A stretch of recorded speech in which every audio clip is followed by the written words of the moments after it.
بسم اللہ الرحمن الرحیم۔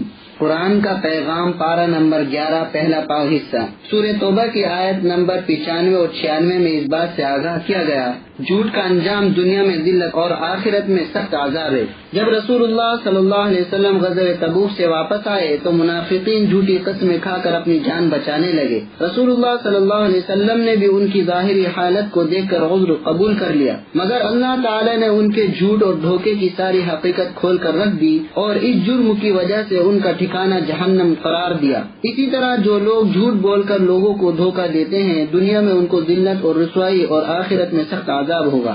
سورہ توبہ کی آیت نمبر 119 میں اللہ تعالیٰ نے فرمایا، تقوی اختیار کرو اور نیک لوگوں کے ساتھ رہو۔ ایمان والوں کو اللہ تعالیٰ نے تقوی اختیار کرنے کا حکم دیا ہے اور اس کو حاصل کرنے کا طریقہ بھی بتلا دیا ہے۔ وہ یہ ہے کہ سچوں اور نیک لوگوں کی صحبت میں رہو، کیونکہ ان حضرات کی صحبت میں اچھا اور نیک ماحول ملتا ہے جو گناہوں سے بچنے کے لیے مددگار ہوتا ہے، اور گناہوں سے بچ کر ہی انسان متقی و پرہیزگار بنتا ہے۔ اس لیے نیک لوگوں کی صحبت اختیار کرنا چاہیے اور ان کی مجلسوں کو اپنے لیے اللہ تعالیٰ کی نعمت سمجھنا چاہیے۔ سورہ توبہ کی آیت نمبر 122 سے یہ بات معلوم ہوتی ہے، ہر بستی میں ماہر عالم دین کا ہونا ضروری ہے۔ اسلام کے صحیح عقائد اور ضروری مسائل و احکام کا علم حاصل کرنا تو ہر مسلمان مرد و عورت پر فرض عین ہے، لیکن اس کے ساتھ ساتھ ہر بستی میں کسی ایسے عالم دین کا ہونا بھی ضروری ہے جو دینی علوم میں مہارت رکھتا ہو اور پیش آنے والے مسائل کا شرعی حل بتا سکتا ہو۔ چنانچہ بستی والوں کی ذمہ داری ہے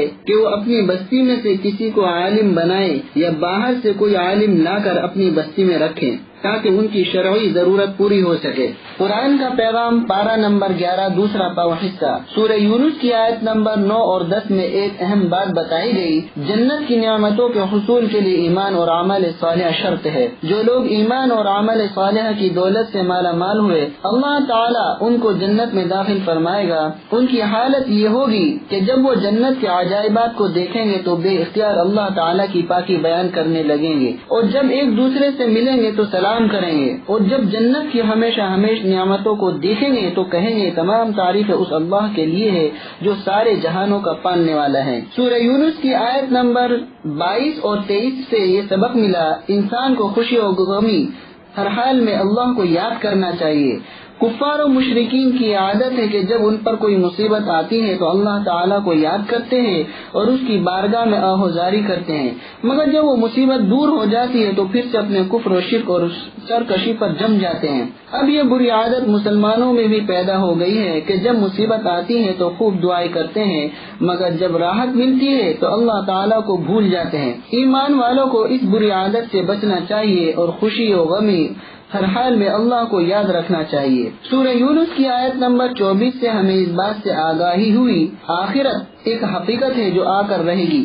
دنیا کی مثال لہلہاتی کھیتی کی طرح ہے جس کی سرسبزی و شادابی کو دیکھ کر کسان خوش ہو رہا ہو اور یہ سمجھ رہا ہو کہ اب یہ میرے قبضے میں آئے گی، کہ اچانک اس پر کوئی ایسی آفت آ جائے جو اس کو بالکل تباہ و برباد کر دے اور وہ کھیتی چٹیل میدان بن جائے۔ اسی طرح جو لوگ دنیا کی ظاہری زیب و زینت پر جھکے جاتے ہیں اور اپنی آخرت برباد کرتے ہیں، انہیں معلوم ہونا چاہیے کہ دنیا کی ہر چیز فنا ہونے والی ہے، اس لیے ہمیں دنیا کی عارضی اور فنا ہونے والی زندگی اور اس کے ساز و سامان پر بھروسہ نہیں کرنا چاہیے، بلکہ آخرت کی فکر اور اس کی تیاری کرتے رہنا چاہیے۔ قرآن کا پیغام پارہ نمبر 11 تیسرا پاو حصہ۔ سورہ یونس کی آیت نمبر 37 اور 38 میں یہ ہدایت دی گئی، قرآن کریم اللہ تعالیٰ کا فرمان ہے، یہ کسی انسان کا کلام نہیں ہے۔ کفار قرآن کے بارے میں یہ کہتے تھے کہ اس کو محمد صلی اللہ علیہ وسلم نے اپنی طرف سے گھڑ کر پیش کر دیا ہے، یہ اللہ تعالیٰ کی طرف سے نازل نہیں ہوا۔ چنانچہ قرآن نے اس کا جواب دیا کہ اگر تمہارا یہ دعویٰ ہے تو تم بھی عربی زبان کے ماہر ہو،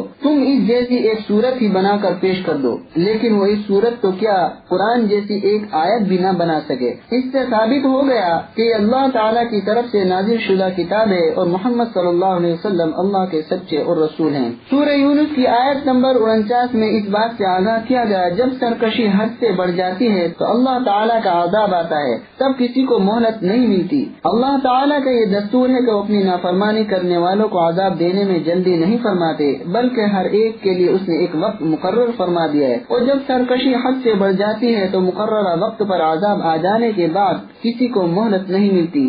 اس لیے اللہ تعالیٰ کے عذاب سے ڈرتے رہنا چاہیے اور مقررہ وقت آنے سے پہلے ہی سمجھ جانا چاہیے۔ سورہ یونس کی آیت نمبر 57 میں یہ بتایا گیا، قرآن مجید دلوں کے لیے شفا ہے اور تمام روحانی امراض کا علاج اس میں موجود ہے۔ قرآن مجید کو شفاء لما فی الصدور کہا گیا، یعنی اس کے ذریعے دلوں کی بیماری کا علاج ہوتا ہے۔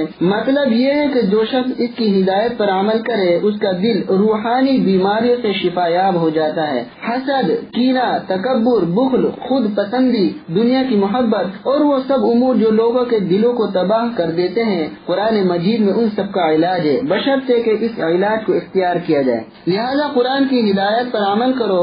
کریم آقا کی ذات سے کیا بعید ہے کہ وہ جسمانی امراض سے بھی شفا عطا فرما دے۔ قرآن کا پیغام پارہ نمبر 11 چوتھا باب حصہ سورہ یونس کی آیت نمبر 87 سے یہ بات معلوم ہوئی، اسلام میں نماز کی بڑی اہمیت ہے، کسی حال میں اس کا چھوڑنا درست نہیں۔ فرعون کے ظلم و زیادتی کی وجہ سے بنی اسرائیل مسجدیں نہیں بنا سکتے تھے اور نہ کھل کر نماز پڑھ سکتے تھے، تو اللہ تعالی نے حضرت موسیٰ اور ان کے بھائی حضرت ہارون علیہ السلام کو یہ وحی بھیجی کہ وہ اپنی قوم سے کہیں کہ اپنے گھروں کو مسجدیں بنا لو اور گھروں ہی میں نماز پڑھتے رہو۔ اس سے معلوم ہوا کہ نماز کی شریعت میں بڑی اہمیت ہے، اس کا چھوڑنا کسی بھی صورت میں جائز نہیں ہے، لہذا جہاں بھی ہو اور جس حال میں بھی ہو نماز قائم کرنا چاہیے اور اس میں سستی نہیں کرنا چاہیے۔ سورہ یونس کی آیت نمبر 90 اور 91 سے یہ بات معلوم ہوتی ہے، مرتے وقت توبہ قبول نہیں ہوتی۔ حضرت موسیٰ علیہ السلام نے فرعون کو بہت سے معجزات دکھائے مگر وہ بدبخت ایمان میں داخل نہیں ہوا، اور جب دریا کی موجوں نے اسے گھیر لیا اور پانی میں ڈوب کر ذلت کی موت مرنے لگا تو کہنے لگا